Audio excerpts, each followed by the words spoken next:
Ora, muito boa noite a todos, quando que se encontrem bem.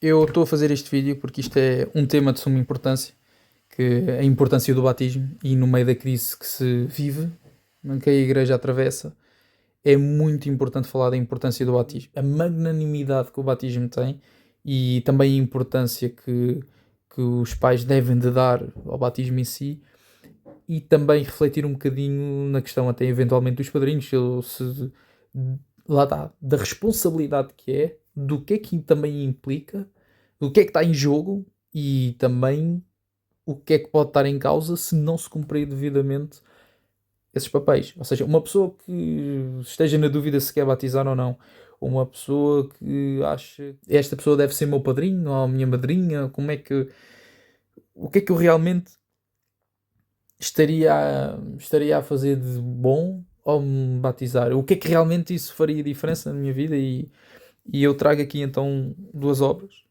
umas observações que vai ser daqui, ou seja, isto está em espanhol, ok? Isto é de uma obra, de uma primeira edição do Ano Cristão, que foi traduzida aqui em espanhol, pronto, foi a melhor que eu consegui encontrar. Isto é do Padre Juan Corrase, em França, foi traduzido. E estas meditações são fortíssimas, são sempre fortíssimas, é uma coisa que me fascina. E depois também tem as epístolas e os evangélicos, é bilíngue e depois tem observações aos evangélicos e às epístolas muito fortes, muito potentes. E havia aqui uma meditação num dia sobre o batismo e, portanto, eu quis partilhar com vocês. Mas primeiramente tenho aqui o ritual romano. Isto aqui a primeira parte, são 3 volumes. Ok?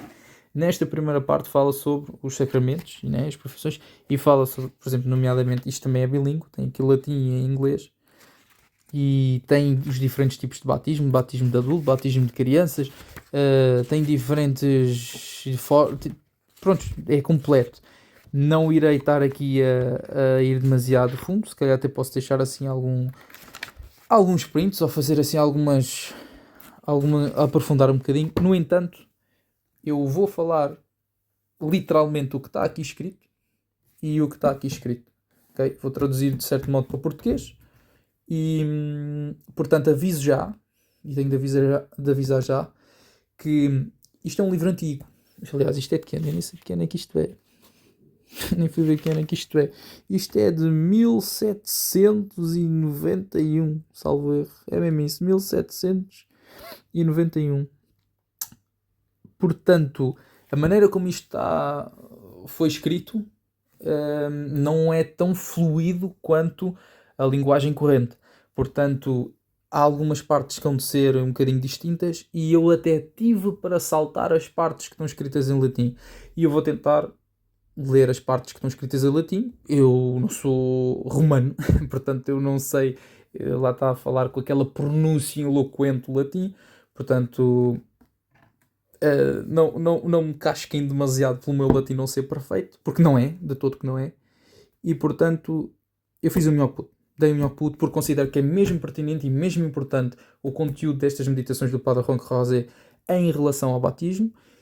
E nem sequer vou como falar destas meditações, que honestamente isto é o mais. Na minha perspectiva, era mesmo isto que eu queria partilhar, porque ele vai fundo e explica umas coisas até nas raízes. Já vi várias meditações e há meditações muito boas, mesmo muito boas, mas estas também são boas. E honestamente acho bastante pertinentes para alguém que está à procura e a se tentar a perceber. Isto aqui é o fundamental, né? Portanto, isto é o ritual romano antes do Concílio Vaticano II, ou seja, isto é de meados de 1950, mas foi escrito antes, ainda antes das reformas litúrgicas. E os outros 2 volumes, que por acaso também tenho ali, até foram publicados antes, foram publicados em 1940. Portanto, isto é o ritual romano, ou seja, imperativo para se perceber. A primeira parte é mais meditativa, a segunda parte é para saber os básicos, porque é importante perceber quem é que pode ser batismo, qual é que é a matéria, qual é que é a fórmula, quem é que é o ministro e quem é que pode ser ministro em situações excepcionais. Pronto, isto também é importante falar. No entanto, se quiserem saltar esta parte, se já tiverem um bocadinho já perceber isto, epá, passem o vídeo para a parte das meditações.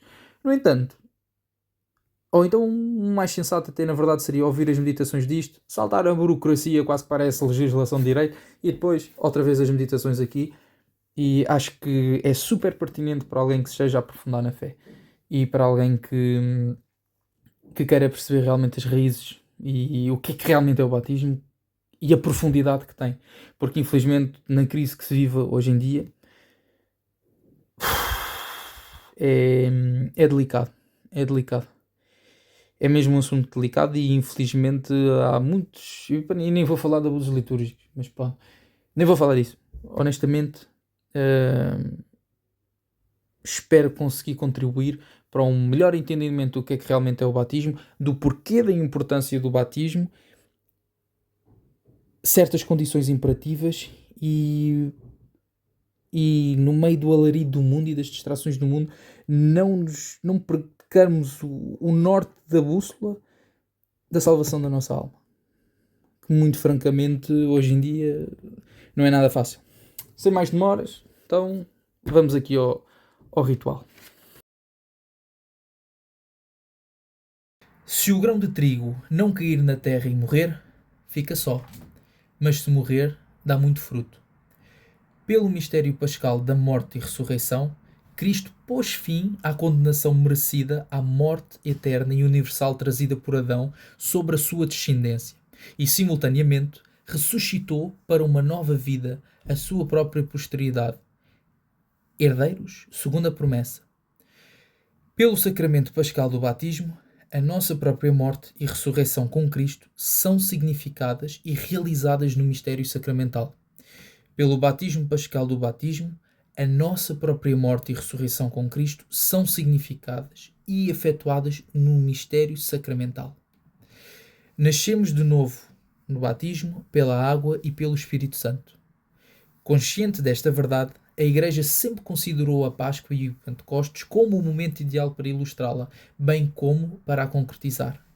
De facto, ainda existe uma rúbrica no rito que se segue no sentido de que a administração solene do sacramento a adultos deve, se conveniente, ser reservada para estes dias.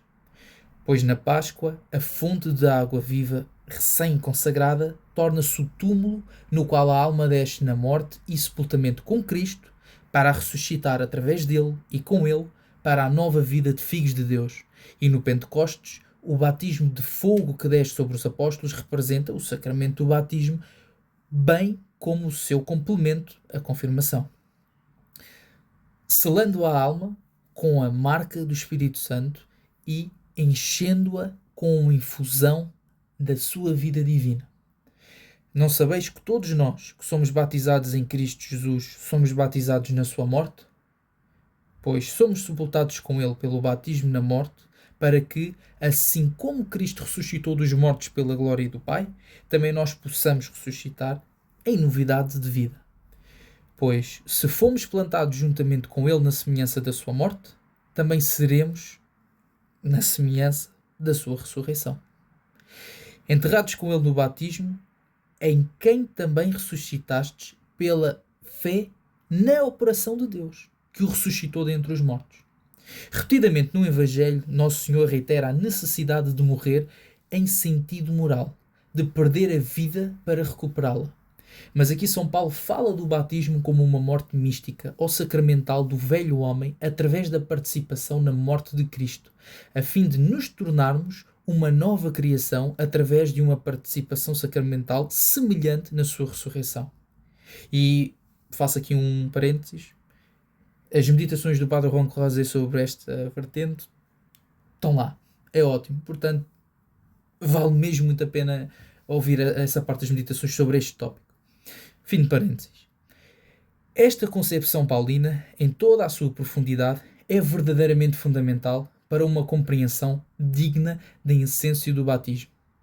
Através do sacramento arquetípico da encarnação e da redenção, a raça humana como um todo foi implantada na raiz de Jessé. Assim como em Adão todos morrem, assim também em Cristo todos serão vivificados. A humanidade já está incorporada no Cristo místico de uma forma geral, devido ao facto de o Filho de Deus ter unido a natureza humana, que é comum a todos nós, à sua própria natureza divina. No entanto, por um decreto positivo do Deus-Homem, a menos que um homem nasça de novo da água e do Espírito Santo, não pode entrar no reino de Deus. Normalmente o indivíduo pode ser incorporado realmente no corpo místico de Cristo apenas por um meio da regeneração sacramental. Antes que uma nova vida possa começar, a velha vida deve morrer. Tendo morrido para aquilo que nos prendia, para que possamos servir em novidade de espírito e não na velhice da letra, antes que o corpo humano do Salvador se tornasse glorificado e imortal, primeiro submeteu-se à morte e ao sepultamento. Assim como a cabeça, assim como também os membros. As águas do batismo devem engolir-nos para que possamos ser implantados na sua morte. Isto era muito melhor compreendido a partir da antiga maneira de administrar o batismo por imersão e da construção da antiga pia batismal. A pia era afundada abaixo do nível do chão do batistério. O candidato tinha de fazer uma descida até ela como se fosse um túmulo, e a imersão completa do corpo na água significava claramente morte e sepultamento. A paixão de Cristo destruiu o pecado. Porque somos sepultados nas águas do batismo, participamos da sua paixão, e assim o pecado é destruído em nós. A ressurreição de Cristo significou uma vida nova e gloriosa para Ele e para todos os homens, uma vez que todos estão resumidos nele. Porque saímos das águas do batismo, participamos igualmente da sua ressurreição, e assim a sua vida nova e gloriosa torna-se nossa. O batismo é um ato de Deus no qual o Filho unigénito nos implanta na sua morte e nos enxerta em si mesmo. O batismo é um ato de Deus no qual o Filho unigénito nos implanta da sua morte, nos implanta na sua morte e nos enxerta em si mesmo, de forma tão completa que a sua vida transborda para a nossa. E incorporados nele, participamos igualmente da vida divina do Pai e do Espírito Santo.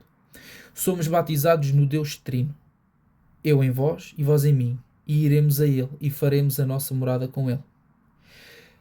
Batizar significa implantar, mas também significa lavar ou purificar, e o ato de derramar a água significa uma purificação da alma do pecado, e portanto a sua restauração à vida da graça que o pecado havia destruído. No entanto, nem este significado nem o seu simbolismo têm a força da interpretação de São Paulo, pois ao ver no batismo uma purificação e um adorno, precisamos de compreender nada mais do que os efeitos da paixão e a ressurreição comunicadas à alma recém-convertida ao cristianismo. Esta parte é muito aprofundada, mais uma vez, nas meditações do Rancoise. São Paulo, porém, e os padres e São Tomás, depois dele, insistem que o batismo é um sacramento que torna presente o mistério pascal e a nossa participação real e que nos torna filhos de Deus pela graça, porque nos mergulha no mistério redentor do Filho consubstancial de Deus por natureza. Isso está mais de acordo, também, com a ideia de renascimento, como Jesus se referiu ao falar com Nicodemos. Nascer de novo implica que o ser gerado pela natureza deve primeiro morrer misticamente antes que uma regeneração mística para um estado ontológico possa resultar. O esforço humano ou a luta moral ao máximo nunca poderiam realizar nada desse tipo. Mas o poder do Espírito Santo, em conjunto com a água e as palavras de significado sacramental, pode produzir tais efeitos transcendentais. Cristo tornou-se homem para que o homem pudesse tornar-se Deus. Quando o Filho de Deus uniu a sua natureza divina à nossa natureza humana, foi plantada a semente para a elevação do homem a uma dignidade e nobreza superiores àquelas possuídas pelo protótipo Adão, antes da sua queda.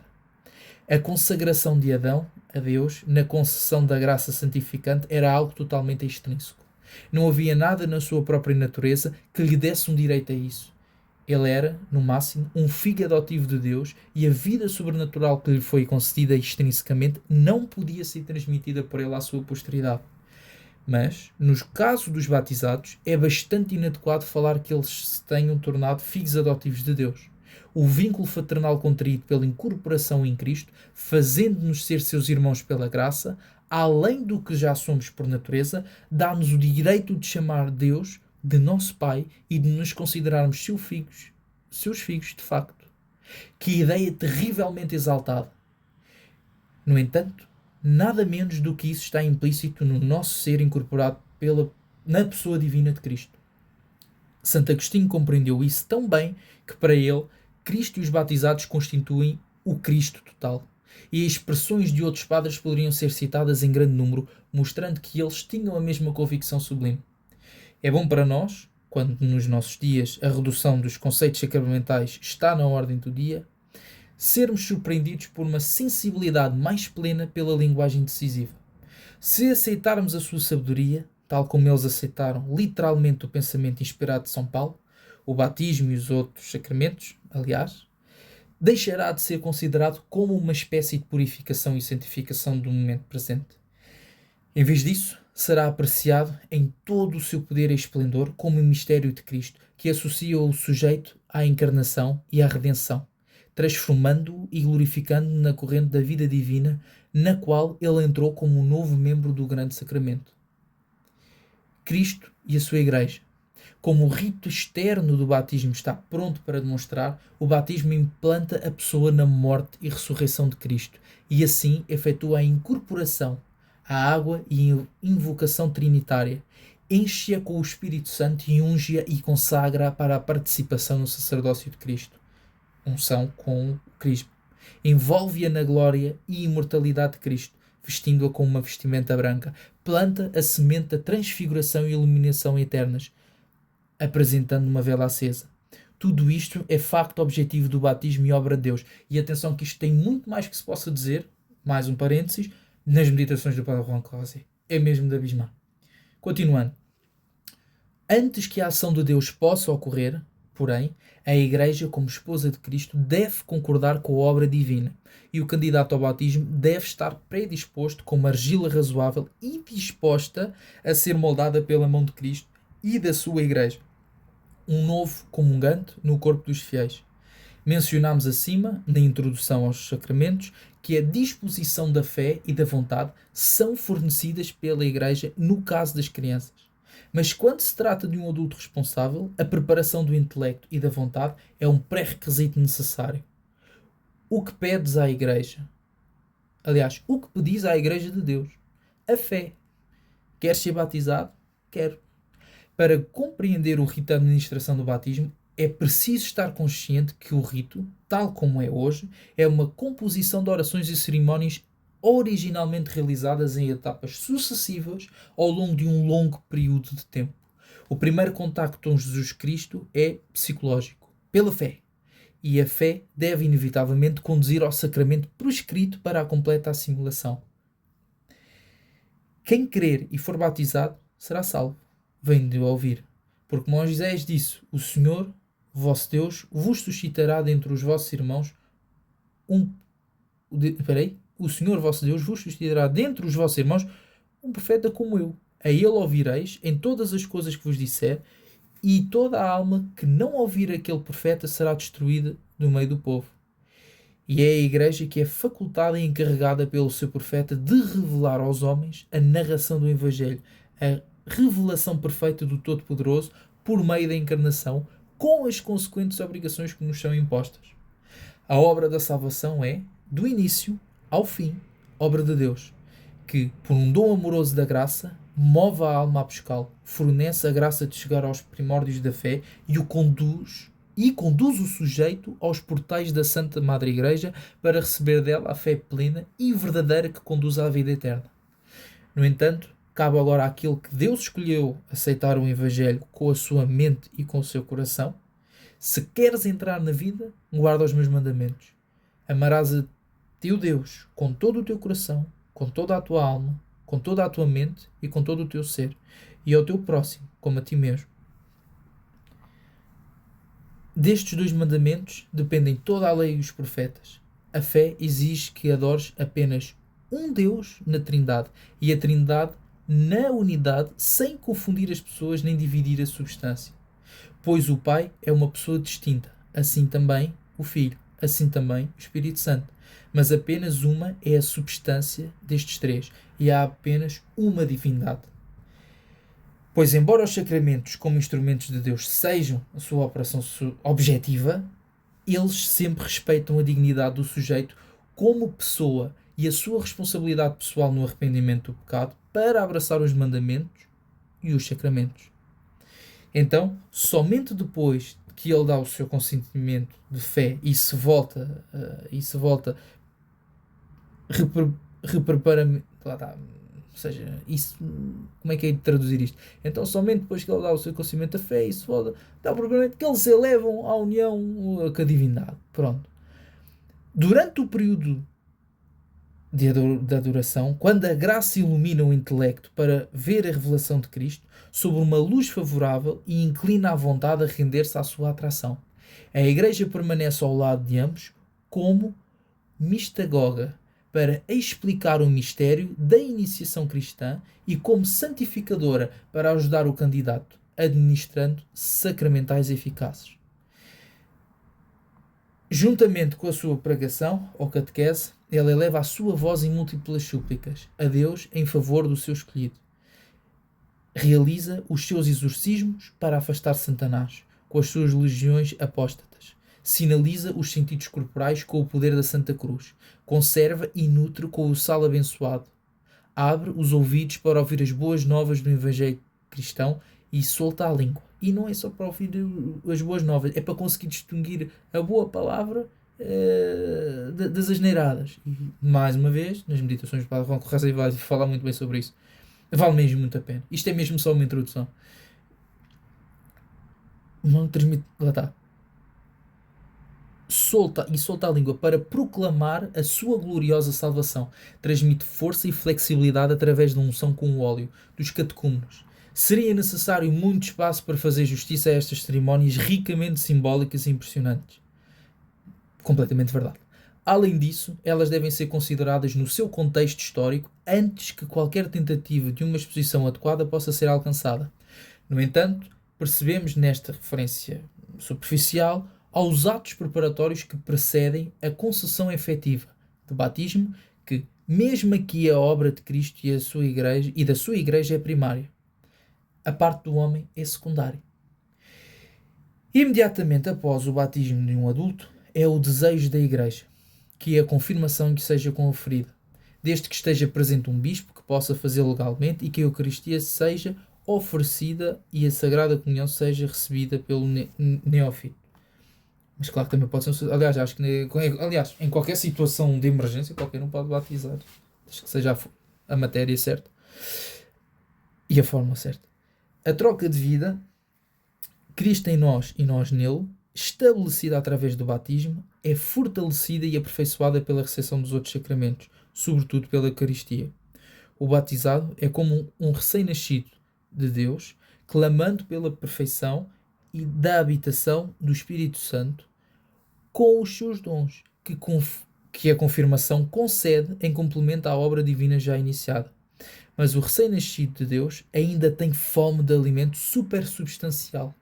Ele deseja ser alimentado com o corpo e o sangue de Jesus. E quando esse anseio pela Eucaristia é saciado, então a incorporação perfeita no corpo místico foi realizada e o símbolo do Calvário tornou-se real para ele. Ele entrou no mistério pascal pela água e pelo sangue. Uou! Se formos meditar bem nisto, mas o recém-nascido, ou seja, lá está, o batizado é como o recém-nascido, mas o recém-nascido, e a missa é o perfeito sacrifício, ou seja, vou só reformular aqui, mas o recém-nascido de Deus ainda tem fome do alimento supersubstancial, sobre toda a substância. Ele deseja ser alimentado com o corpo e o sangue de Cristo. E quando esse anseio pela Eucaristia é saciado, então a incorporação perfeita no corpo místico foi realizada e o símbolo do Calvário tornou-se real para ele. Ele entrou no mistério pascal pela água e pelo sangue. Espetacular. É preciso aprofundar. E lá está as meditações de Padre Juan Correia. Agora a parte um bocadinho maçadora do ritual romano, que é a ordem correta de administrar o sacramento do batismo.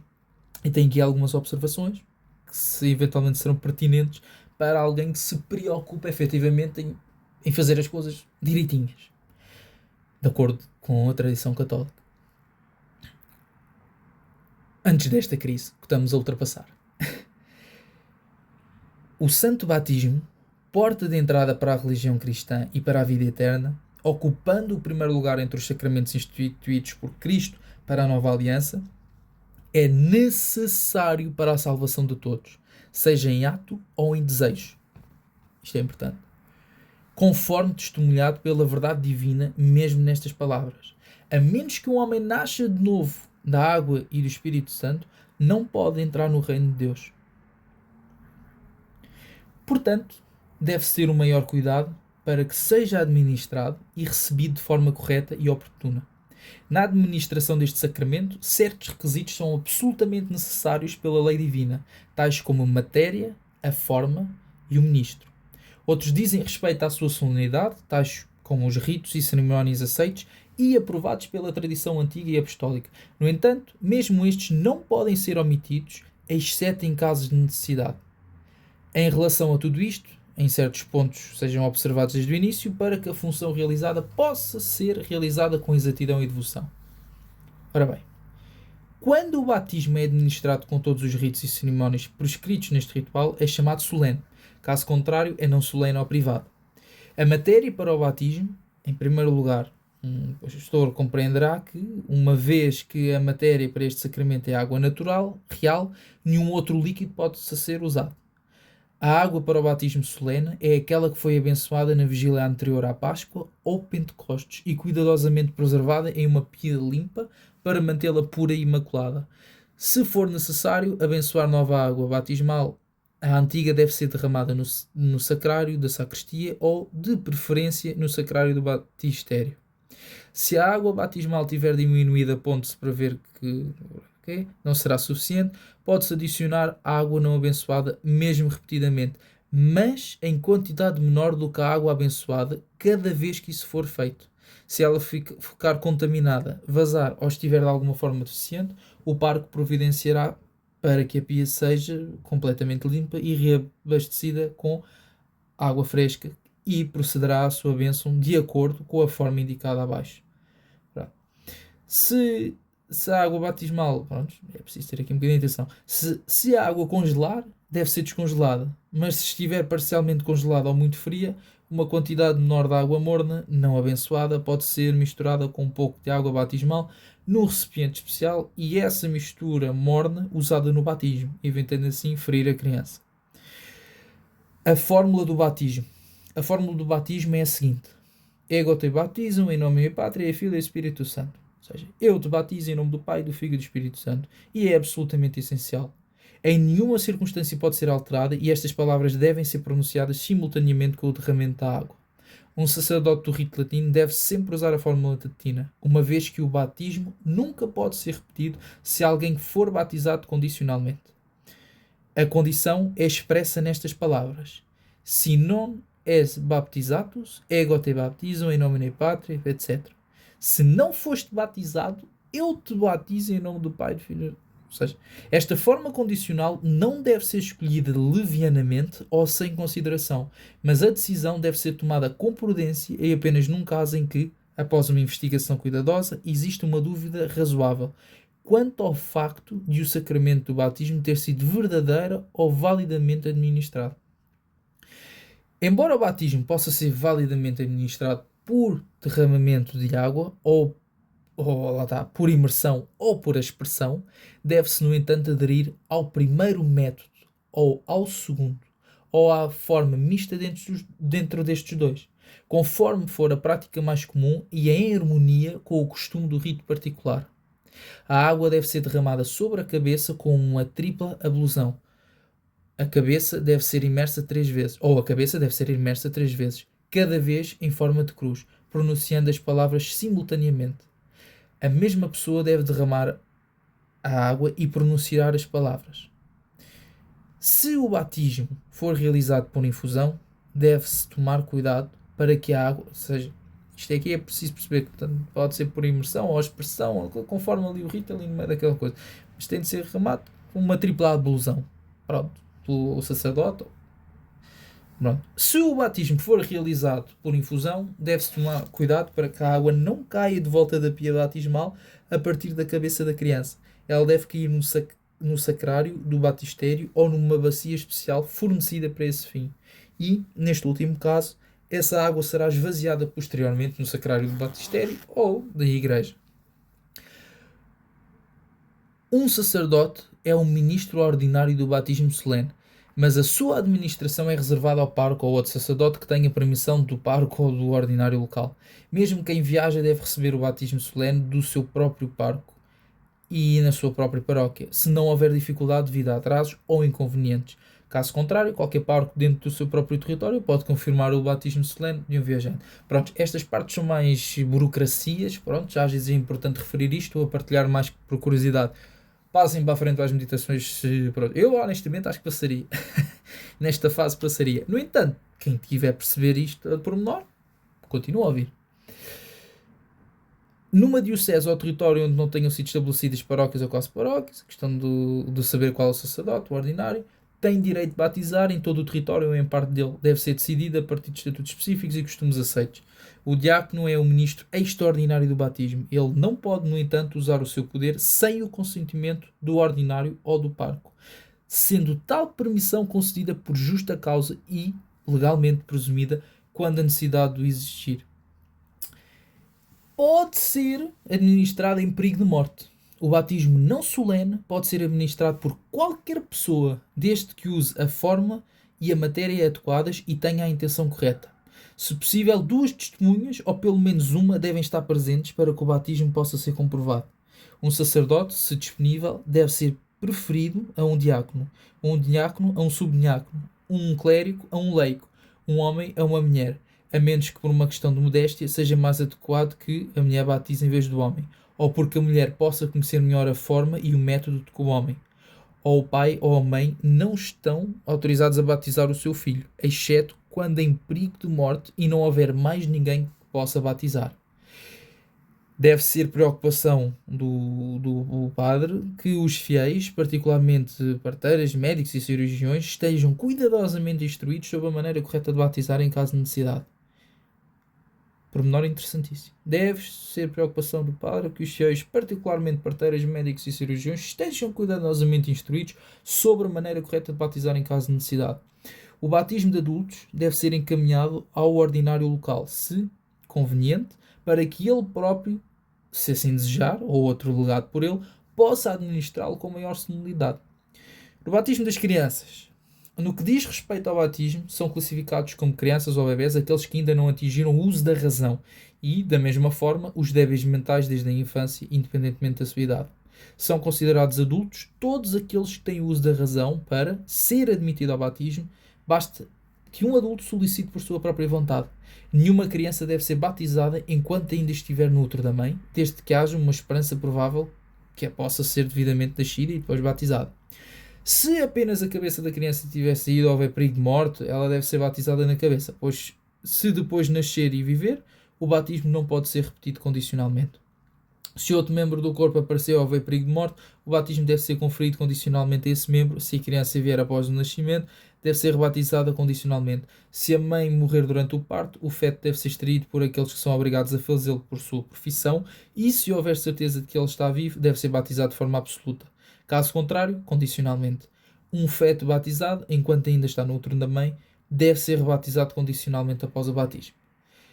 Deve garantir-se que todo o feto abortado, independentemente do período, seja batizado sem falta, se estiver certamente vivo. Se houver dúvida sobre se está vivo, deve ser batizado condicionalmente.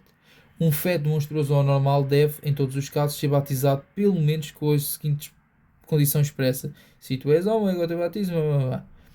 Quando houver dúvida se há uma ou várias pessoas nesta massa... Ok, isto aqui são mesmo pormenores, mesmo... Pronto, a igreja sabe o que faz, né? E infelizmente estas coisas muitas vezes acontecem.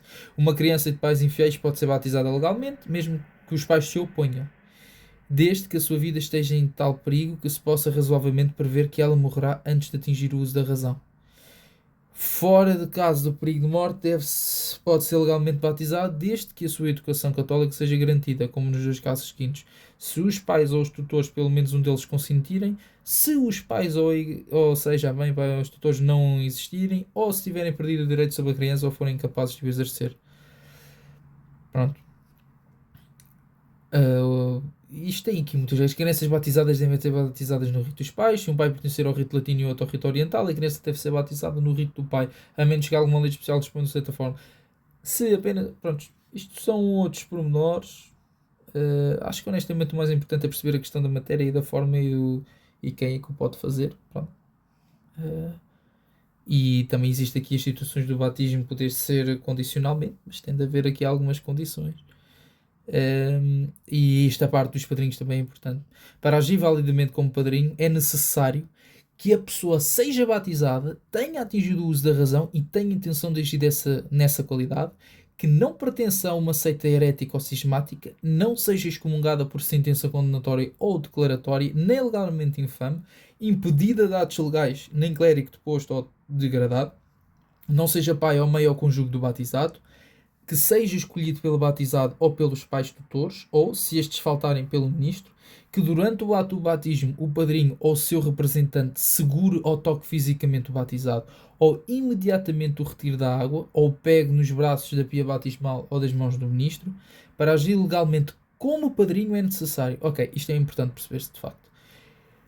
Para agir legalmente como padrinho é necessário que tenha atingido a idade de 14 anos, a menos que o ministro considere adequado admitir uma pessoa mais jovem por alguma razão válida, que não está excomungado por um crime notório nem excluído de atos legais, nem legalmente infame, mesmo que nenhuma sentença tenha sido emitida nesse sentido, nem interdito, nem criminoso público, nem infame de facto, que conhece os rudimentos da fé, ou seja, alguém que reconhece os rudimentos da fé, que não é noviço nem religioso professo, a menos que a necessidade o exija e o padrinho tenha permissão expressa pelo menos do superior local, que não pertença às ordens sagradas e a menos que tenha permissão expressa do ordinário.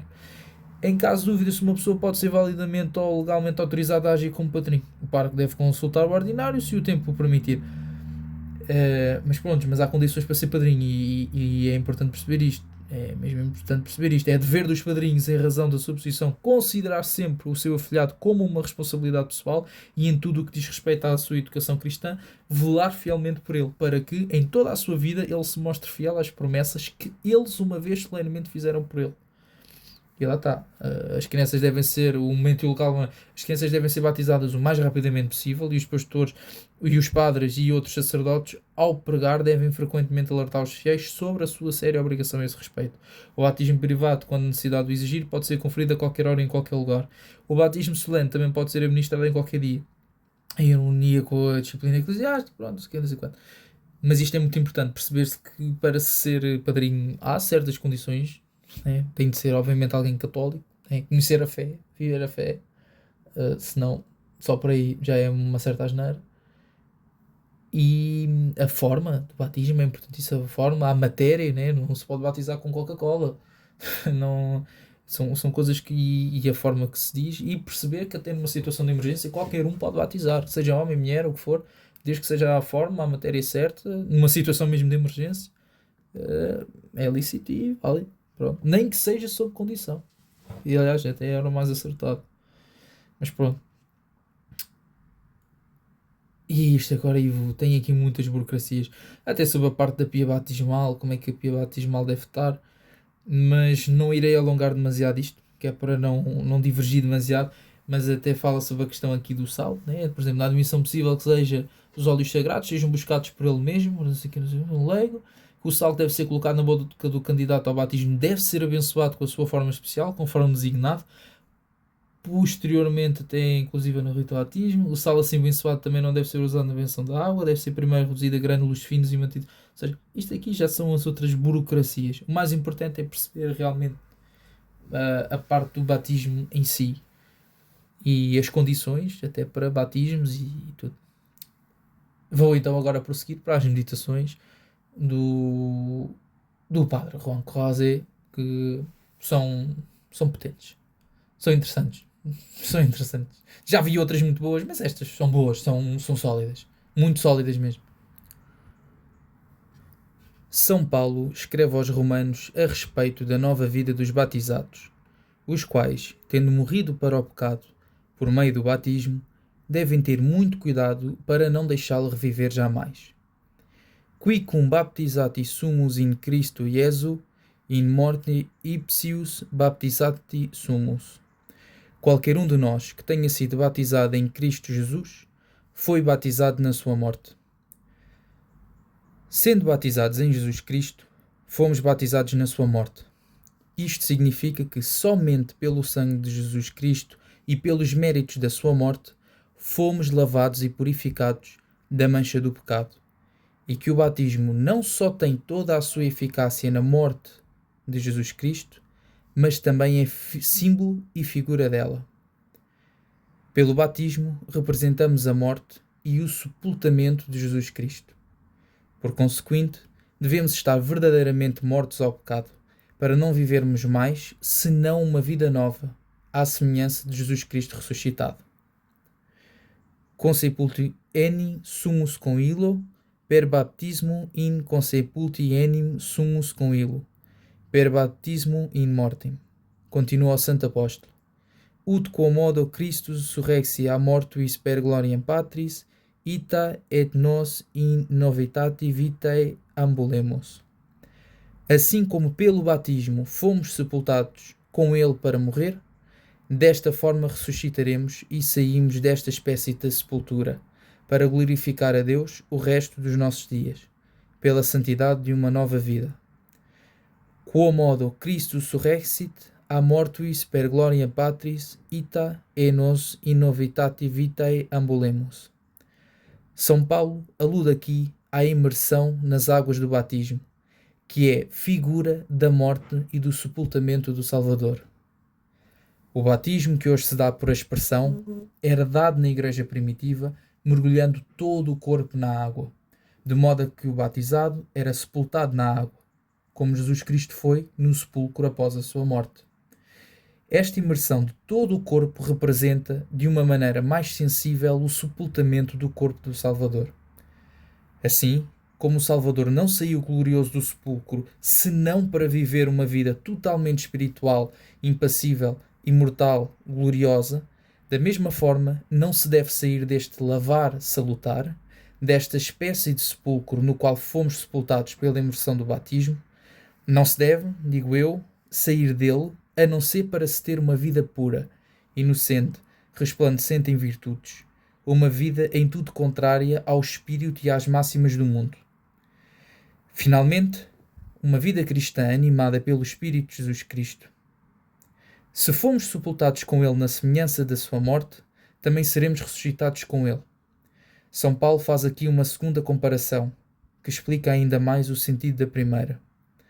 Não só fomos sepultados como Jesus Cristo, diz ele, mas também fomos inseridos na semelhança da sua morte e, por consequente, devemos também ser inseridos na semelhança da sua ressurreição. Admirai a força, a energia e o sentido maravilhoso do termo complanti, inseridos. Da mesma forma que um rebento ou enxerto não vive senão dependendo da árvore em que está inserido, da qual retira e suga todo o seu vigor e seiva, assim estando unidos a Jesus Cristo pelo batismo, como membros do mesmo corpo, é necessário que o Salvador seja, pela sua redenção, o princípio e o modelo da nossa ressurreição espiritual para a vida da graça. Assim como pela sua morte ocorreu o princípio e o modelo da nossa morte espiritual para o pecado. Vou só frisar aqui outra vez esta parte. Da mesma forma que um rebento ou enxerto não vive senão dependendo da árvore em que está inserido, da qual retira e suga todo o seu vigor e seiva, assim estamos nós unidos a Jesus Cristo pelo batismo, como membros do mesmo corpo. Fim da observação. O rebento ou enxerto morre, por assim dizer, separado da árvore da qual nasceu, e ressuscita, unindo-se ao tronco do qual retira todo o seu alimento e seiva. O batismo, portanto, deve produzir em nós o mesmo que representa pela sua cerimónia.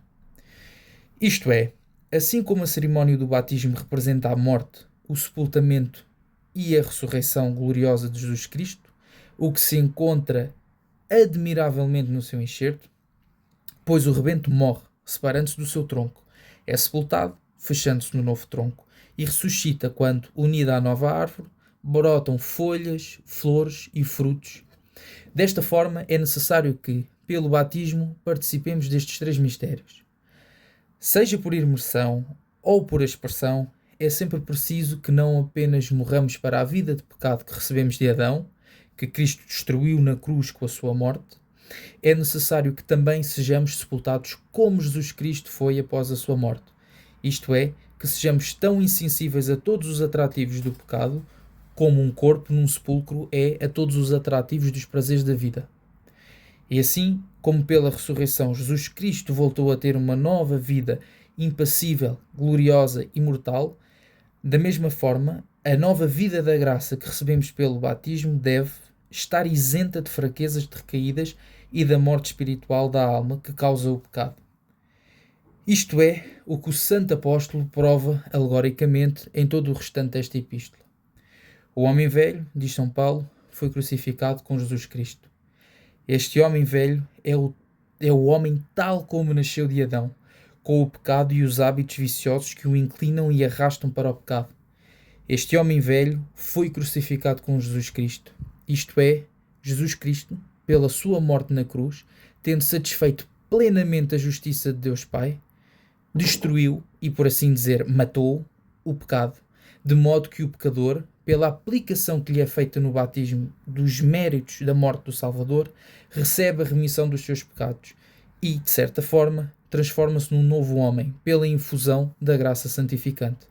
Imprime um caráter na alma mesmo.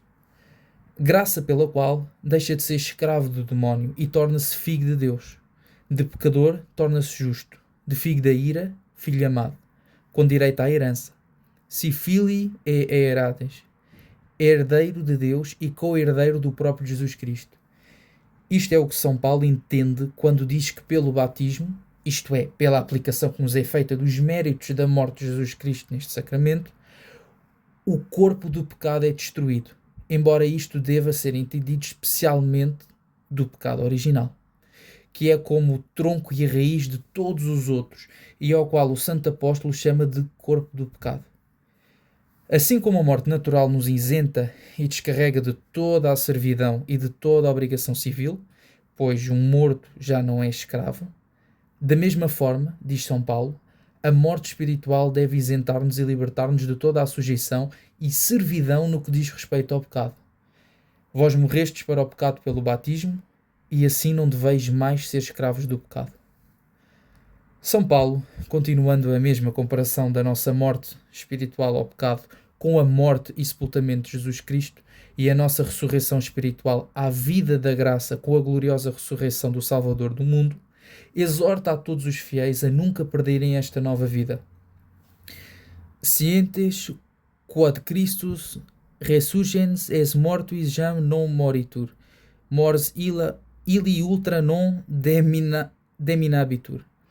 Não ignorais que Jesus Cristo ressuscitado já não morre e que a morte já não terá poder sobre ele? Vedes aqui qual deve ser o modelo da vossa ressurreição e da vossa perseverança na vida da graça. E assim como Jesus Cristo, pela sua ressurreição, já não vive senão uma vida divina, gloriosa e imortal, vivit Deo. Da mesma forma, aqueles que ressuscitaram pelo batismo para a vida da graça, nunca mais devem perdê-la. Não devem viver mais senão para Deus, senão para amar e servir a Deus. A sua vida espiritual deve ser uma vida pura, uma vida cristã. Mortui enim estis, como se escrevia aos Colossenses, et vita vestra est abscondita cum Christo in Deo, porque morrestes e a vossa vida está escondida em Deus, com Jesus Cristo. Como se dissesse, a vossa vida está escondida em Deus, isto é, o mundo vê em vós uma vida comum e ordinária. Não é desta que falo. Falo de uma vida totalmente espiritual e divina, escondida aos olhos dos homens e conhecida apenas por Deus. Esta vida é a vida da fé, a vida da caridade, que anima todas as vossas obras e as torna agradáveis a Deus. Finalmente, Jesus Cristo já não vive senão com uma vida gloriosa. Ita e vos aestimate vos mortus quidem esse peccato, viventes autendeo in Cristo Iesu Domino nostro. Desta forma, pensai que morrestes para o pecado. Viveis para Deus em Jesus Cristo, nosso Senhor. Morrendo para o pecado pelo batismo e pela penitência, mostramos e expressamos em nós os tormentos e a morte de Jesus Cristo. Preservando constantemente na vida da graça, imitamos o exemplo da ressurreição de Jesus Cristo. Meus irmãos, conclui São Paulo, ressuscitados uma vez pelo batismo à vida da graça, guardai-vos bem de não perder para sempre esta nova vida, devido ao pecado. Em toda esta epístola, São Paulo procura inspirar a todos os fiéis um desejo ardente e eficaz de conservar a graça do batismo como o tesouro mais precioso e dar-lhes uma ideia justa dos maravilhosos efeitos do batismo, cujo mérito e valor a maioria dos cristãos ignora. Esta ignorância, hoje tão universal, contribui para a desordem dos costumes que reina tanto no mundo. Quantas pessoas têm apenas uma noção vaga e imperfeita deste sacramento, que é a base e o princípio da religião católica. Cristã. Na verdade, o que está aqui escrito é cristã. Mas ser cristão é ser católico. Basta penetrar bem no sentido misterioso e moral de todas as cerimónias sagradas que o acompanham, para formar dele a mais elevada ideia. É vergonhoso que os fiéis ignorem o que os torna cristãos. Para redimir essa ignorância criminosa, julgou-se oportuno explicar aqui estas cerimónias sagradas e decifrar o mistério e o sentido que elas encerram. Explicação das cerimónias do batismo. Leva-se à igreja a vela apagada e sem luz diante da criança que vai ser batizada, para significar que a criança, ainda escrava do demónio pelo pecado original em que foi concebida e em que nasceu, está nas trevas. Somente o batismo as dissipa, e por isso antigamente era chamado de iluminação. O dia em que todos os catecúmenos eram batizados solenemente na igreja era chamado de Festa das Santas Luzes. No mesmo sentido, a fé é chamada de dom e iluminação do Espírito Santo. Também pela mesma razão, na maioria dos bispados, a luz que precede a criança que vai ser batizada está apagada quando ela vai para a igreja e acesa quando ela volta. São Carlos, na sua admirável instrução sobre o batismo, diz que a razão pela qual o padre detém à porta da igreja aqueles que se apresentam para serem batizados é porque são indignos de entrar por razão do pecado original, que os torna filhos do demónio e seus escravos.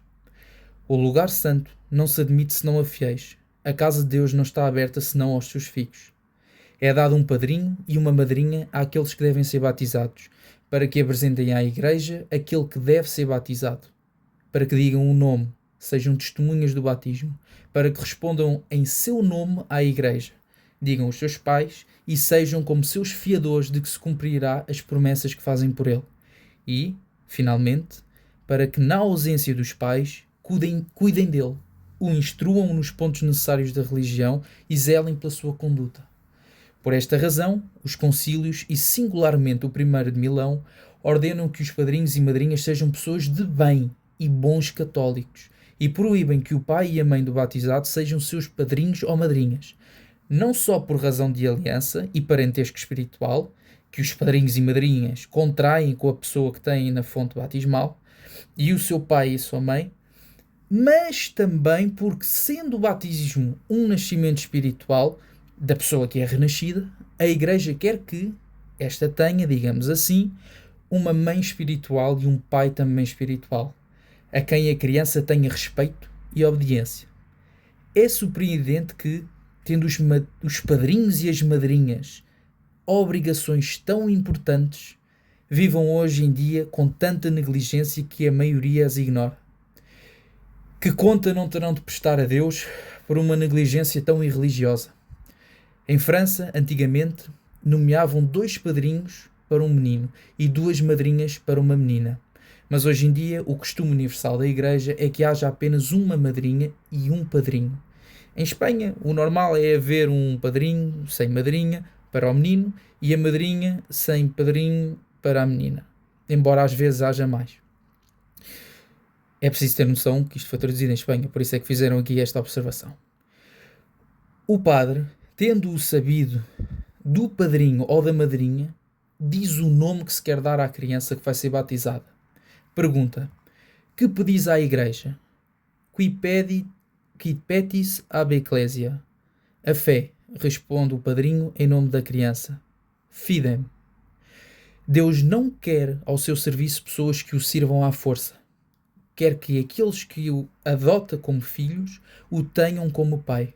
Quer que o exortem, que o solicitem e até que exagerem, mas não quer abrir a sua casa senão àqueles que a desejam, àqueles que a querem e pedem para entrar nela. Em toda esta cerimónia, o sacerdote dirige-se sempre ao que vai ser batizado. Quando é adulto, deve responder ele mesmo, e se é criança, o padrinho ou a madrinha respondem por ele em seu nome. Fides quid tibi praestat, continua o sacerdote. Para que te servirá a fé que pedes? Para merecer a vida eterna, responde o padrinho ou a madrinha. A vida eterna, diz o sacerdote, é esta: amarás o Senhor teu Deus com todo o teu coração, com toda a tua alma e ao teu próximo como a ti mesmo. Este é o primeiro e o maior de todos os mandamentos. Haec est vita aeterna, diligis Dominum Deum tuum ex toto, corde tuo, est tota anima tua, e proximum tuum sicut te ipsum, hoc est primo e maximum mandatum. Como se dissesse, não basta ter apenas a fé para merecer a vida eterna. Na nossa religião é necessário acreditar e é necessário viver de acordo com aquilo que se acredita. A fé de um cristão não pode ser puramente especulativa, deve ser também prática. Para merecer a vida eterna é necessário acreditar nos seus mistérios, seguir a sua moral e aguardar os seus mandamentos. Toda a moral cristã está encerrada neste preceito, que é a base e o compêndio de todos os outros. Amarás o Senhor teu Deus, não pela metade e com reservas. Deus não quer um coração dividido. Ele não quer que o ames a metades. Ele quer que o ames com todo o teu coração. Isto é, sem divisão. Amarás com toda a tua alma. Isto é, não amarás ninguém além do Senhor com um amor de preferência. Não amarás nenhuma criatura como a Ele ou em competição com Ele. Mas amarás o teu próximo como a ti mesmo, por amor a Deus. O amor que tens por ti mesmo deve ser a medida do amor que deves ter pelo teu próximo. Da observância destes dois mandamentos, ou deste mandamento duplo, depende a observância de todos os outros. Assim, este é o primeiro e o maior mandamento de todos. Por isso, para dar a conhecer a importância desta primeira lição que nos é dada, o sacerdote repete 3 vezes estas palavras importantes.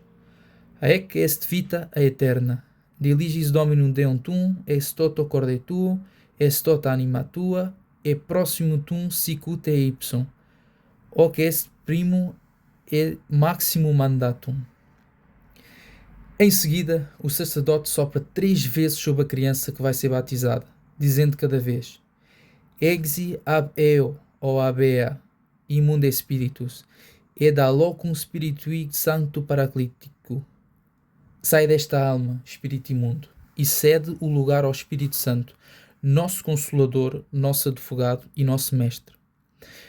A cerimónia de soprar 3 vezes sobre a criança em honra da Santíssima Trindade é feita, diz Santo Agostinho, para expulsar o demónio pela virtude do Espírito Santo, que é chamado o sopro de Deus, e sopra-se em forma de cruz, para dar a entender que o demónio deve ser expulso pelos méritos de Jesus Cristo crucificado. Não menos misteriosa é a cerimónia que se segue a esta. O sacerdote faz o sinal da cruz na testa e no estômago, ou peito, coração, da criança, chamando-a pelo nome e dizendo estas palavras. João ou Maria, por exemplo, recebe o selo de Deus Pai Todo-Poderoso, tanto na testa como no coração, para que possas cumprir todos os seus mandamentos e para que guardes todos os seus preceitos. Ascipi signacum Dei Patris Omnipotens, ta in fronte quam in corde, ut praecepta mandantorum suorum valeas ad implere. Depois de soprar 3 vezes no rosto da criança, ele diz: Sopro novamente em ti, catecúmeno, em virtude do Espírito Santo, para que tudo o que há em ti de vicioso e corrompido pela invasão dos espíritos malignos seja inteiramente purgado pela virtude e graça deste Espírito Divino e pelo mistério deste exorcismo. Insuflo te catecumenum denua in virtute Spiritus Sancti, ut quidicit in te viti malorum est spiritum invasione per bugios exorcismi mysterium gratia si tibi ipsa virtute purgatum. Dignai-vos, Senhor, pela vossa bondade, continua o sacerdote, ouvir, se vos aprouver, as nossas súplicas, e tomai sob a vossa proteção aquele que escolhestes como um dos vossos filhos. Conservai-o pela virtude da cruz do Senhor, cujo sinal lhe imprimimos, para que, à medida que cresça em idade, conservando sempre com mais cuidado estas primeiras vestes que lhes dais da vossa glória, mereça alcançar a glória desta regeneração espiritual, pela observância exata dos vossos mandamentos, por Jesus Cristo, nosso Senhor.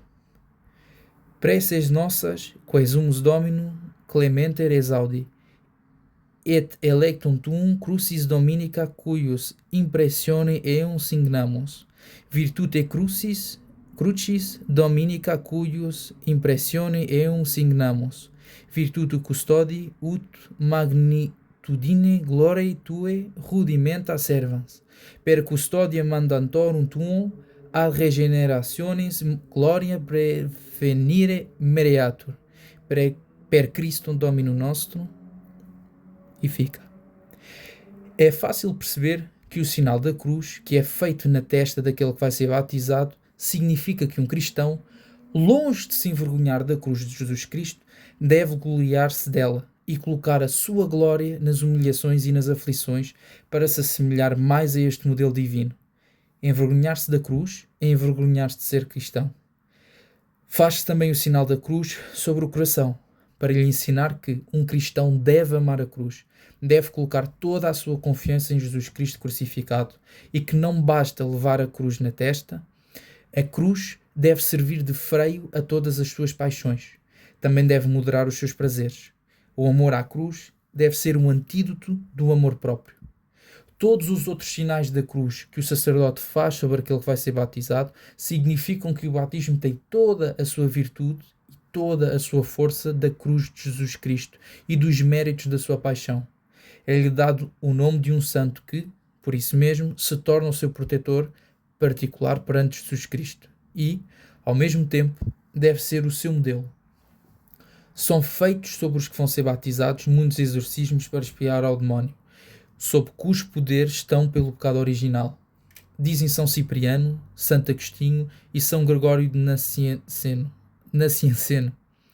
E se os mesmos exorcismos são feitos sobre aqueles a quem não se faz senão suprir ou complementar as cerimónias do batismo, embora já não estejam sob o poder do demónio por já estarem batizados, servem para impedir que ele se aproxime e lhes cause algum dano, o que mostra a importância dessas santas cerimónias.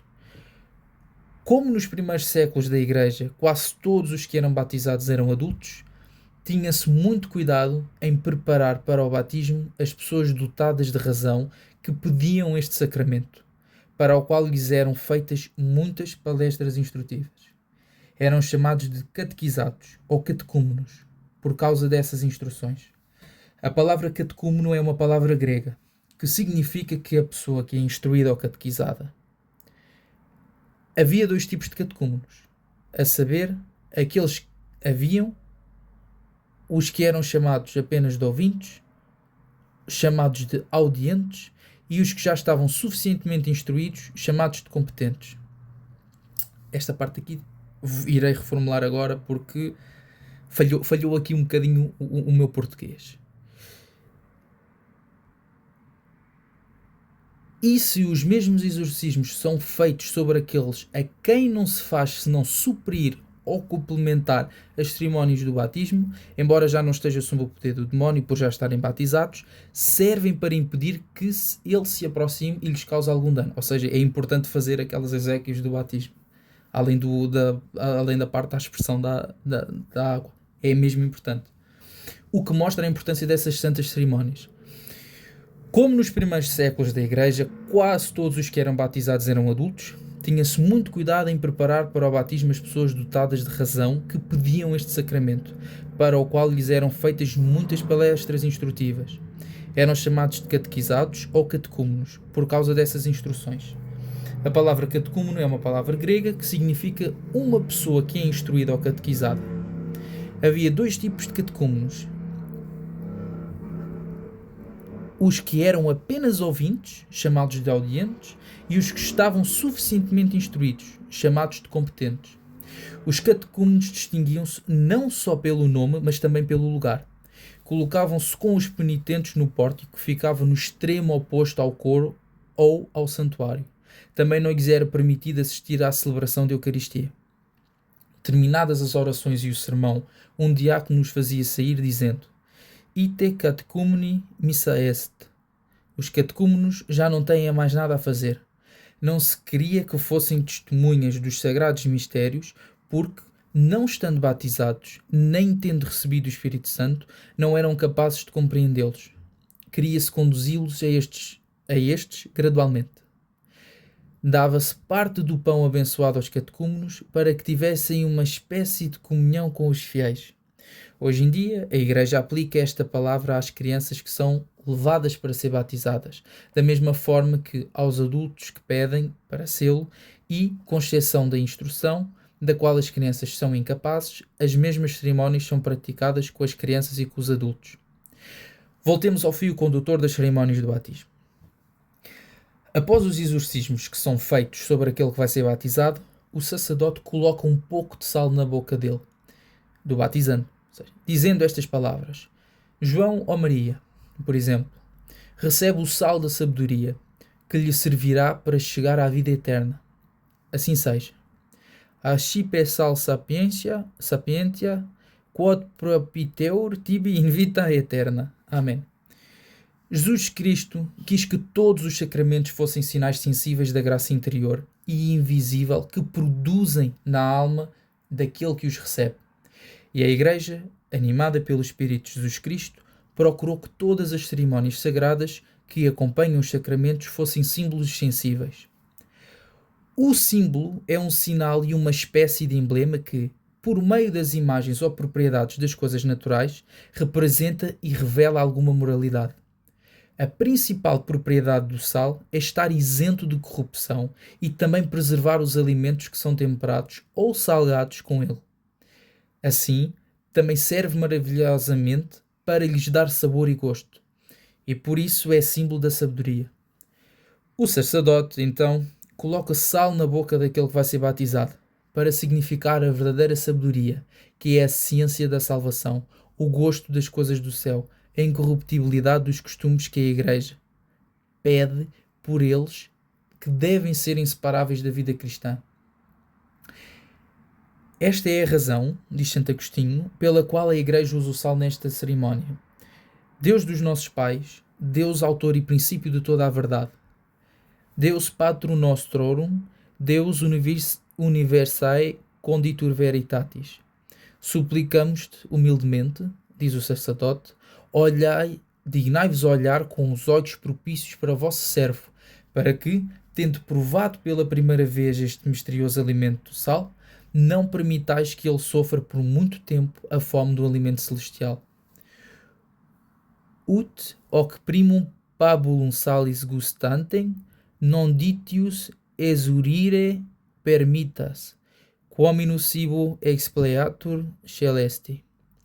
Faz, Senhor, que toda a sua vida tenha um espírito fervoroso, que a esperança, que a alegria o encha e que nunca desista do seu serviço, nem volte atrás. Catenus sit semper Domine, spiritu fervens, spe gaudens et tuo nomine semper serviens. E conceda-lhe a graça de chegar à sagrada fonte da regeneração, et perducas eum ad novae regenerationes lavacrum, para que, com os outros fiéis, mereça receber a recompensa eterna que nos foi prometida. Por Jesus Cristo, nosso Senhor, assim seja. Ut confidelibus tuis permissionum tuarum a eterna premia conseci mereatur. Per Christum Domino nostrum. Amém. Então o sacerdote, tendo lido a passagem do Evangelho de São Mateus, em que se diz que, tendo-se apresentado ao Salvador algumas crianças para que lhes impusesse as mãos e orasse, os discípulos as expulsaram de lá. Mas Jesus disse-lhes: Deixai vir a mim estas criancinhas, não as impedeis, porque delas é o reino dos céus. E depois de ter colocado as mãos sobre elas, saiu daquele lugar. Tendo lido o padre esta passagem do Evangelho, introduz o catecúmeno ou a criança na igreja dizendo: Intra in conspectum Domino per manum sa. Depois de ler esta passagem do Evangelho, o sacerdote introduz o catecúmeno na igreja dizendo: Intra in conspectum Domino per manum sacerdotes ut habeas vita eterna. Amém. Fulano ou fulana, entra na casa do Senhor. O seu ministro leva-te à sua presença, para que tenhas a vida eterna. Depois, tendo dito a oração dominical, vulgarmente chamada de Pai Nosso, e dito o símbolo da fé, ou seja, o credo, que o padrinho e a madrinha dizem com ele em nome da criança, o símbolo, porque a Igreja não admite ao batismo senão aqueles que professem de crer em Jesus Cristo e viver na fé da Igreja. A oração dominical ou o Pai Nosso, porque a Igreja quer ter a certeza de que aqueles que recebem entre os seus filhos usarão toda a sua vida desta fórmula da oração que o próprio Jesus Cristo nos ensinou. Note-se que, ao dizer o símbolo ou o credo, entra-se no catecúmeno na Igreja para dar a entender que somente a profissão da verdadeira fé pode merecer-nos a entrada na Igreja, a graça do batismo e, finalmente, a bem-aventurança eterna. Vou reformular aqui esta última fase, que é importante. Porque a Igreja não admite ao batismo senão aqueles que professem de crer em Jesus Cristo e viver na fé da Igreja. A oração dominical ao Pai Nosso, porque a Igreja quer ter a certeza de que aqueles que recebem entre os seus filhos usarão toda a sua vida desta fórmula de oração. Ou seja, usarão sempre o Pai Nosso, que o próprio Jesus Cristo nos ensinou. Note-se que, ao dizer o símbolo ou credo, entra-se no catecúmeno na Igreja. Ou seja, é professar literalmente a fé. Para dar a entender que somente a profissão da verdadeira fé pode merecer-nos a entrada na Igreja, a graça do batismo. E, finalmente, a bem-aventurança eterna. Aqui, o sacerdote, pegando um pouco de saliva com o polegar, toca com ela as orelhas e o nariz da criança, dizendo esta palavra síriaca ou da caldaica que Jesus Cristo usou. Ephphatha, quod est ad aperire aures e nares in odorem suavitatis. Abram-se os teus ouvidos para receber a doutrina de Jesus Cristo e sentir o seu bom aroma. A Igreja pede, diz São Carlos, que aquele que vai ser batizado ouça a voz de Deus e os seus mandamentos, para que, entrando pelos seus ouvidos a doutrina divina que o Senhor nos ensinou, passe ao seu coração e sinta toda a sua suavidade. Ut doctrina quae de ore altissime fluxit per egius aure intret, et ei suaviter oleat. A Igreja pede também que saiba discernir o bom aroma do mau, isto é, discernir a sã doutrina daquela que está corrompida. Uma e outra entram pelos ouvidos, e por isso é importante ter este discernimento. Ad discernendum bonum odorem amalo sanam doctrina a corrupta.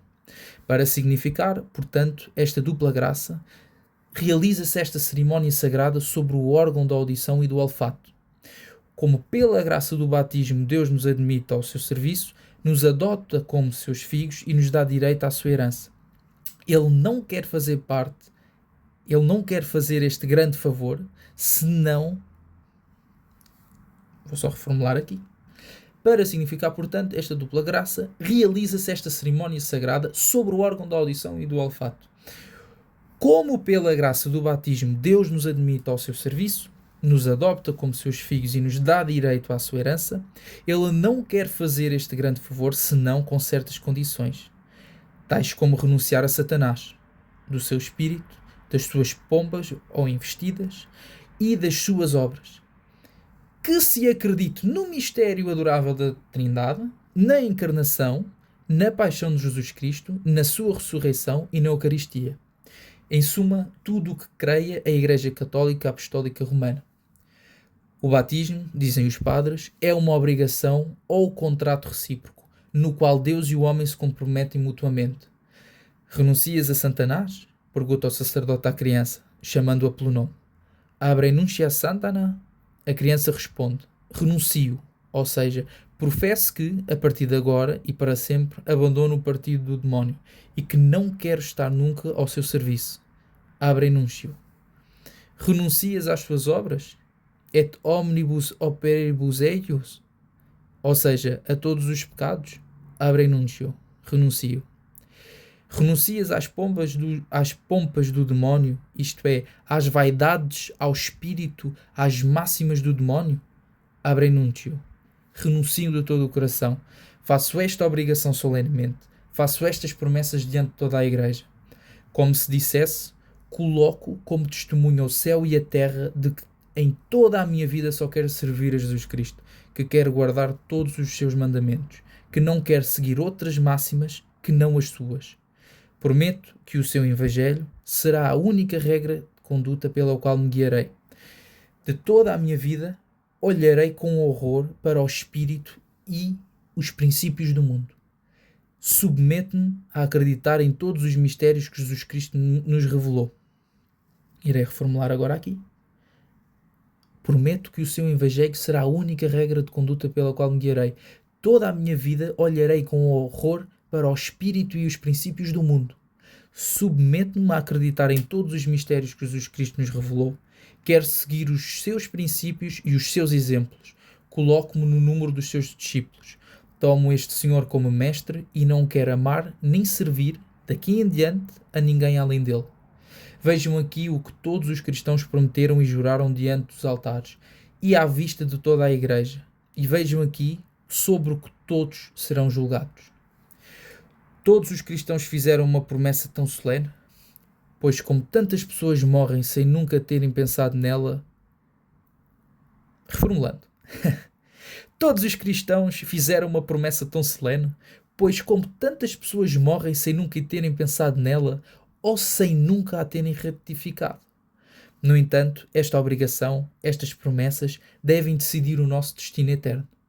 Depois de todas estas promessas, o sacerdote unge com o óleo ou azeite consagrado dos catecúmenos o peito e as costas daquele que vai ser batizado, dizendo: Eu unjo o teu peito e as tuas costas com o óleo da saúde em Jesus Cristo, nosso Senhor, para que tenhas a vida eterna. Ego te lineo oleum salutis in Christo Iesu Domino nostrum, ut habeas vitam eterna. Esta unção é feita em forma de cruz e significa a graça que fortalece o cristão nas obras e combates da vida espiritual e que suaviza, diz São Cirilo, o jugo de Jesus Cristo ao qual ele se submete. Esta unção sangrada, diz Santo Ambrósio, significa que, pelo batismo, nos tornamos como os atletas de Jesus Cristo. Quasi Christi atletes. Os atletas ungiam-se com óleo para combater nos jogos públicos e esta unção contribuía muito para a vitória. Os gladiadores usavam o óleo para ficarem esguios e o inimigo não os conseguir agarrar. Solentenim luctantes inungi. Com isto, diz São Carlos, a Igreja nos ensina que não conseguimos a graça de ser batizados por algum mérito que haja em nós, mas por um puro benefício da misericórdia de Jesus Cristo. Sed Christi beneficio e gratuita misericordia donati quae oleo significatur. São bem conhecidas as propriedades do óleo. Serve como remédio para as feridas, suaviza-as e alivia a dor. Serve também para iluminar. Tudo isto nos faz compreender o mistério desta unção. Finalmente, depois de perguntar ao que vai ser batizado se acredita em Deus Pai Todo-Poderoso, Criador do céu e da terra, se acredita em Jesus Cristo, seu único Filho, nosso Senhor, que nasceu e sofreu para nos salvar, se acredita no Espírito Santo, na Santa Igreja Católica, na comunhão dos santos, no perdão dos pecados, na ressurreição da carne, na vida eterna, e depois de ter respondido a todos estes artigos, creio, credo, pergunta-se se quer ser batizado, porque a Igreja não concede o batismo senão àqueles que o desejam e o pedem, tendo respondido o catecúmeno ou em seu nome o padrinho ou a madrinha, quero. O sacerdote então o batiza da forma habitual, dizendo: Eu te batizo em nome do Pai e do Filho e do Espírito Santo. Depois, faz então o são com o santo crisma em forma de cruz, com o dedo polegar na cabeça do batizando, diz esta oração: O Deus Todo-Poderoso, Pai de nosso Senhor Jesus Cristo, que te regenerou pela água e pelo Espírito Santo e que te perdoou e remitiu de todos os teus pecados, dignou-se a dar-te a unção do santo crisma e do óleo ao aceite da saúde para a vida eterna. Assim seja. Esta unção é feita sobre a cabeça do recém-batizado para denotar que o batismo o torna, de certa forma, segundo a expressão do apóstolo, um membro de uma nação eleita, de um povo santo e de um real sacerdócio. Como se dissesse: tens o direito de oferecer a Deus ofertas puras e santas, os teus votos, as tuas orações, as tuas obras de misericórdia e de penitência são outros tantos sacrifícios, tal como ofícios de louvor e ações de graças que ofereceres ao Senhor, segundo a expressão do profeta, e mola a Deus sacrificium laudis. És de uma raça real, pois, na qualidade de cristão, participas da realeza de Jesus Cristo e deves reinar com ele no seu reino, na mansão da glória. São Carlos alega outra segunda razão para esta unção que é feita sobre a cabeça do recém-batizado. Reformulando, São Carlos alega outra segunda razão para esta unção que é feita sobre a cabeça do recém-batizado, é que para que ele saiba, diz o santo, que a partir deste dia está unido pelo batismo a Jesus Cristo. A sua cabeça como membro que é do seu corpo místico e que assim como a palavra de Cristo significa o ungido do Senhor e vem da palavra crisma, assim a palavra cristão vem da palavra Cristo.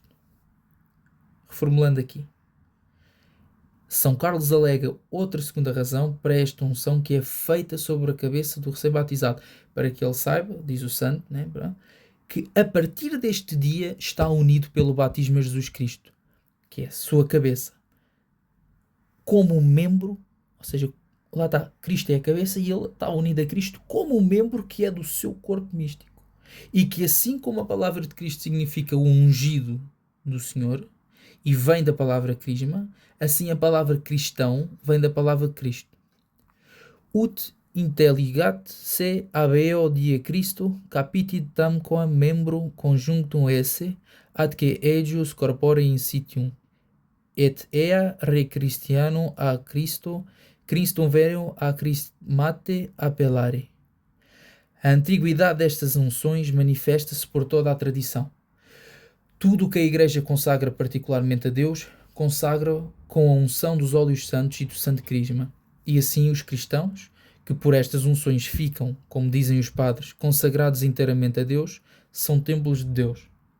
Templo Dei quod esti vos e, consequentemente, a santidade da sua vida deve corresponder à santidade desta consagração. Coloca-se um pano de linho ou de linho branco sobre a cabeça do recém-batizado, dizendo: Ascipi vestem candidam sancta e immaculata, quam perferas coram Domino nostro Iesu Christo, ut habeas vitam eterna. Amém.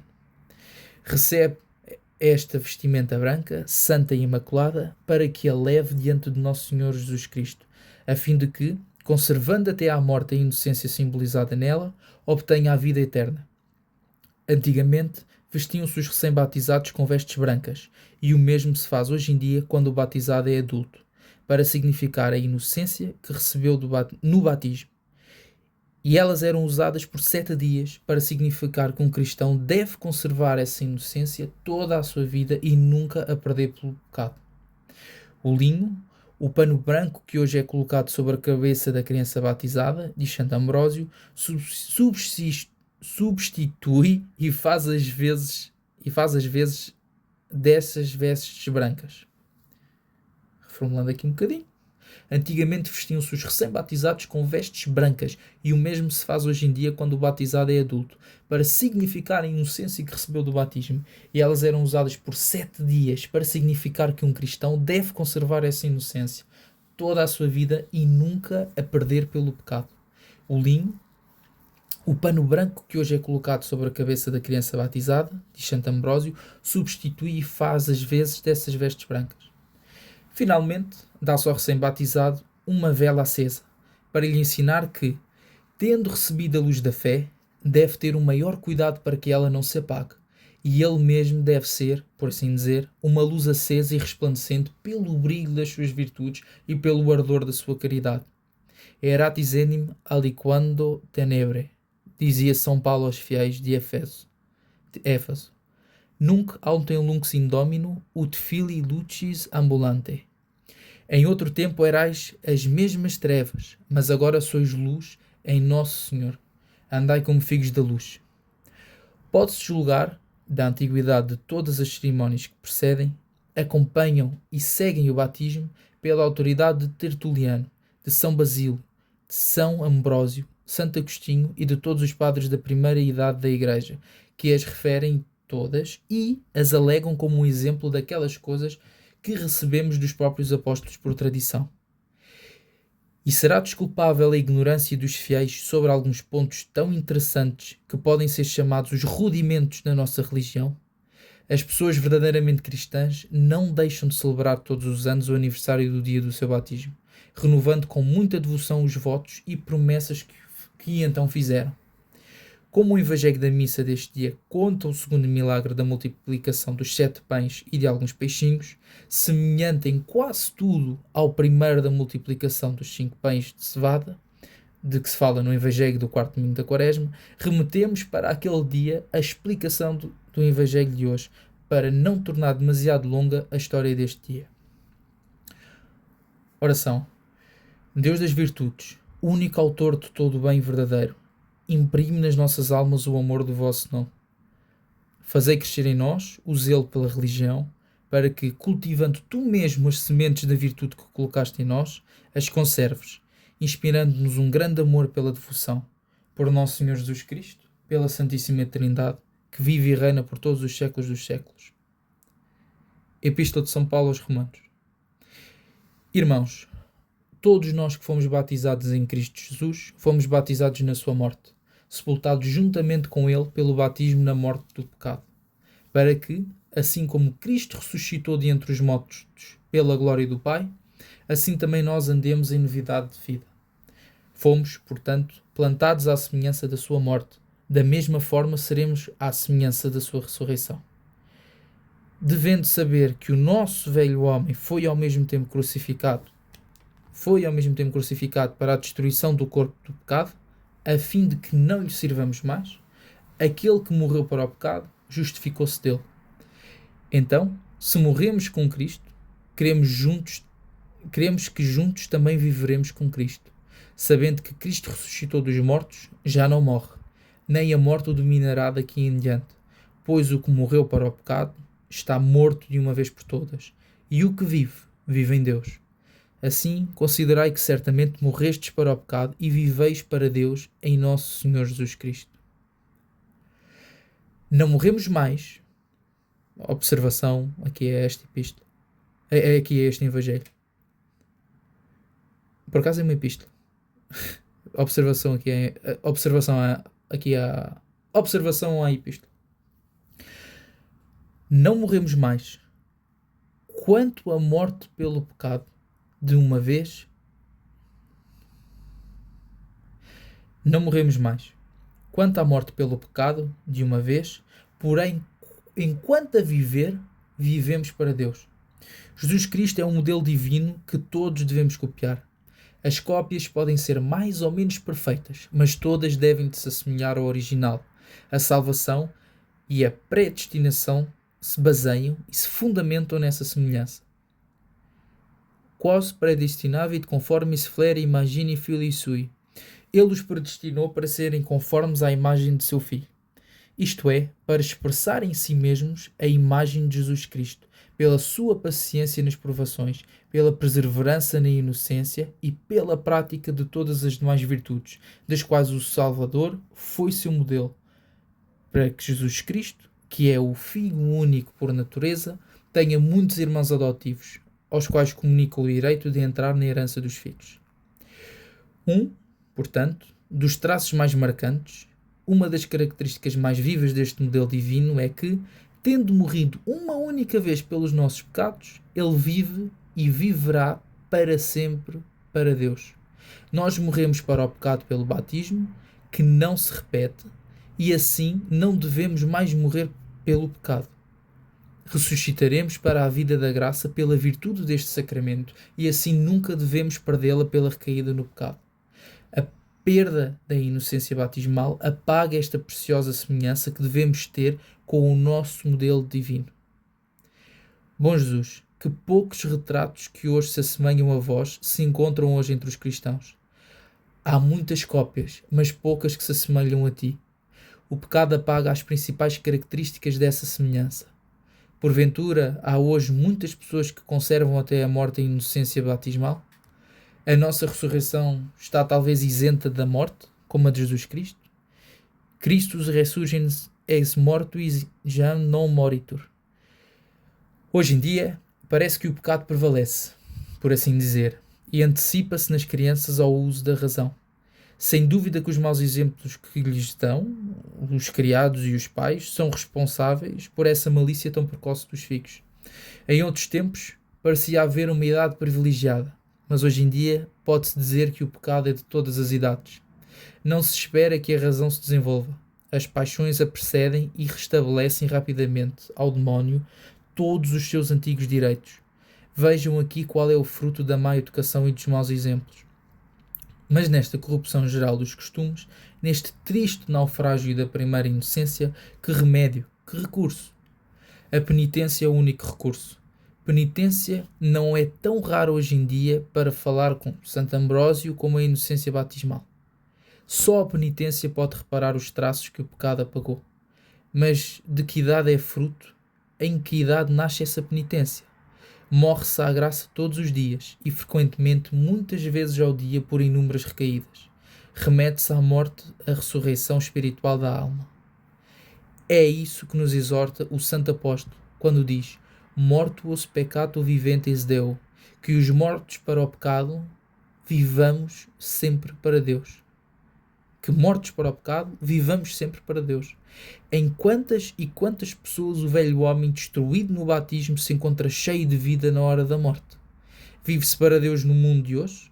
Vive-se para o passatempo? Vive-se para as paixões? Vive-se para o mundo? Mas há muitos fiéis que não vivem senão para Deus? E depois disso nos espantemos que seja tão pequeno. E depois disso nos espantaremos que seja tão pequeno o número dos escolhidos. Ou seja, vou reformular aqui o final. Em quantas e quantas pessoas o velho homem destruído no batismo se encontra cheio de vida na hora da morte? Vive-se para Deus no mundo de hoje? Vive-se para o passatempo? Vive-se para as paixões? Vive-se para o mundo? Mas há muitos fiéis que não vivem senão para Deus? E depois disso nos espantaremos que seja tão pequeno o número dos escolhidos. Santo Evangelho segundo São Marcos. Naquele tempo, estando uma multidão de pessoas com Jesus sem comer, ele chamou os seus discípulos e disse-lhes: Tenho compaixão deste povo, que já há 3 dias que me acompanha e não têm onde repousar. Suportam e não têm, se eu os deixar ir para casa em suportam e não têm. Se eu os deixar ir para casa em jejum, morrerão no caminho, pois muitos deles vieram de longe.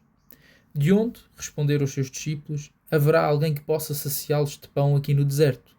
E o Senhor perguntou-lhes: Quantos pães têm? E, tendo-lhes respondido que tinham 7, mandou ao povo sentar-se no chão. E, tomando os 7 pães, deu graças, partiu-os e deu-os aos seus discípulos para que os colocassem diante do povo. E fez o mesmo com alguns peixinhos que tinham. Comeram e ficaram todos satisfeitos. E encheram 7 cestos com os pedaços que sobraram. Eram cerca de 4.000 os que comeram, aos quais ele despediu depois. Primeiro ponto da meditação sobre este Evangelho. Considera que não se pode ser feliz mesmo na terra a não ser no serviço de Deus. O que há a temer sobre tal Senhor? O Senhor ama eternamente todos os seus criados. O que pode, então, faltar sob a proteção de um Senhor todo-poderoso a quem tudo obedece, a quem tudo cede? Felizes aqueles que estão unidos a ti, Senhor, exclama o profeta. Tu lhes serves de refúgio contra todos os acidentes da vida, e sob a tua proteção estão protegidos todos os males. Dominus regit me et nihil mihi derit. O Senhor digna-se cuidar de mim, nada me faltará, jamais nos pastos felizes em que me colocou. In loco Pasqua ibi me colocavit. Sejamos fiéis em servi-lo e constantes em segui-lo. Pois aquele que sustenta todas as aves do céu não deixará morrer de fome aqueles que o servem. Mesmo que fosse preciso fazer os maiores milagres, ele nunca deixaria de faltar nada àqueles que o servem. Basta refletir sobre o que conta o nosso Evangelho. Uma multidão de cerca de 4.000 pessoas segue o Salvador no deserto, ocupadas apenas no prazer de vê-lo e ouvi-lo, esquecendo-se até da comida e de pensar em procurar algo para comer. Mas este bondoso Salvador não se esquece delas. Ele só pensa na sua subsistência. Tenho compaixão desta multidão, diz aos seus discípulos, porque há 3 dias que não me deixam e não têm o que comer. Se eu os enviar para as suas casas sem comer, eles desfalecerão no caminho, porque alguns vieram de longe. Pese, medite, considere todas estas palavras. Não há uma que não manifeste aquele fundo inesgotável de bondade de que o seu coração está cheio de fervor, daqueles que não o deixam. Nenhum apóstolo pensa nas suas necessidades, nem eles próprios pensam nelas, mas Jesus Cristo ama-os demasiado para não pensar neles. Compadece-se e tem pena de toda aquela multidão. Vê as suas necessidades, não espera que lhes representem, mas previne-as ele próprio. Pensa que têm muito que andar, pensa no cansaço que o caminho lhes causará. Pensa nos acidentes que lhes podem acontecer e, ao mesmo tempo, pensa nos meios de os remediar. Depois disso, deverá haver um mais leve motivo para desconfiar da sua bondade quando se tem a felicidade de estar ao seu serviço? O conhecimento do Senhor não é um conhecimento seco e estéril. Ele conhece as suas necessidades e as remedia. É necessário fazer um dos milagres mais estupendos para satisfazer a sua ternura? Nada lhe custa fazê-lo. Com 7 pequenos pães e alguns peixinhos, sacia aquela multidão faminta. Bom Deus, como cuida daqueles que o seguem, como é generoso com os vossos servos, como sois generoso com os vossos servos. Considera que todas as maravilhas mais sensíveis realizadas por Jesus Cristo durante a sua vida mortal são provas e símbolos dos milagres espirituais e invisíveis que ele realiza todos os dias em favor dos seus servos desde que subiu aos céus. A sua ternura não se esfriou com o seu triunfo. Além de estar continuamente conosco, ele vela do céu sobre as nossas necessidades, conhece-as perfeitamente e provê-as com o mesmo cuidado, a mesma bondade, a mesma benevolência. Caríssimos irmãos, dizia São Pedro, coloquem toda a sua confiança em Deus, sirvam-no com entusiasmo, com ternura, com fidelidade. Deus serviu-o com entusiasmo, com ternura, com fidelidade.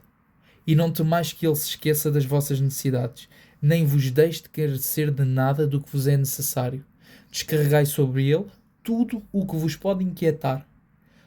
Omnem sollicitutem vestra progicientes in eum porque ele mesmo cuida de vós.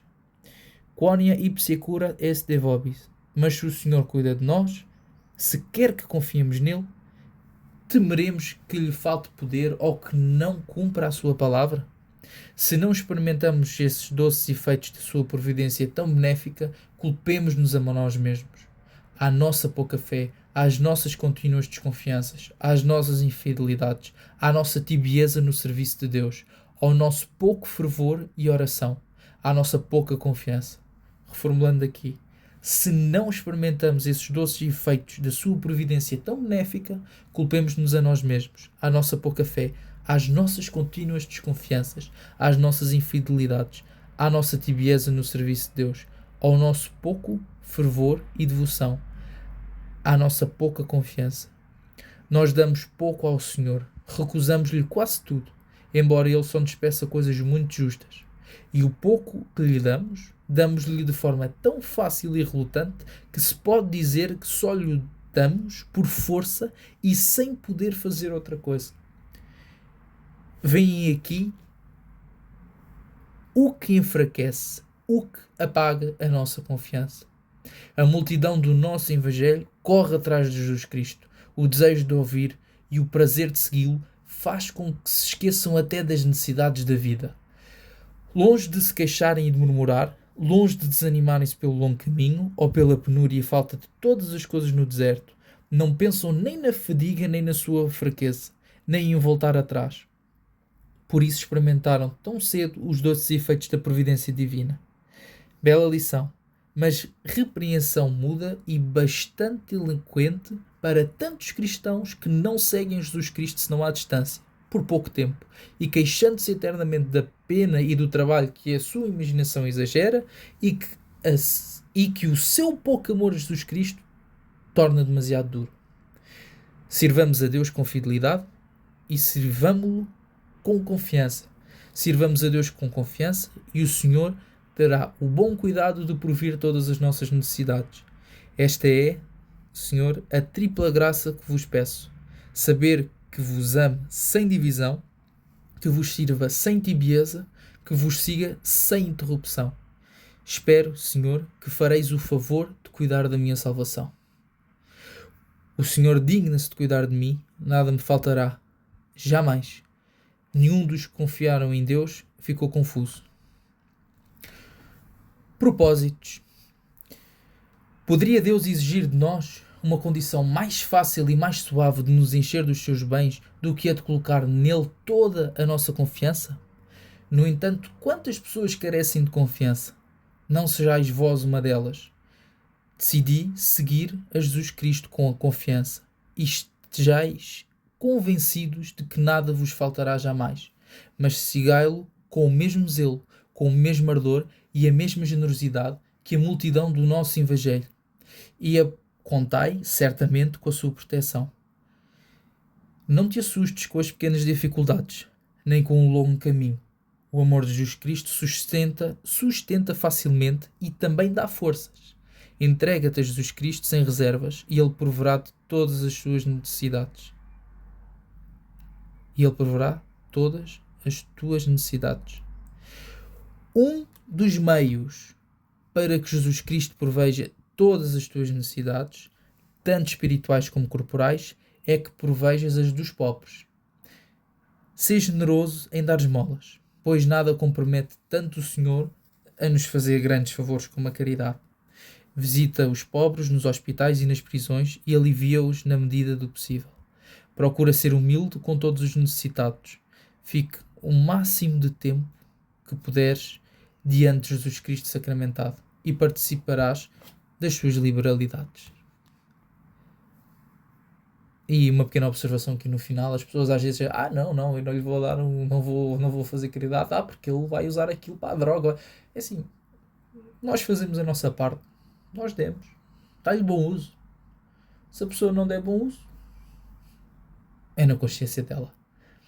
Mas pronto, esta é a parte aqui das meditações do Juan Corozé em relação ao batismo, de uma das, que achei bastante pertinente.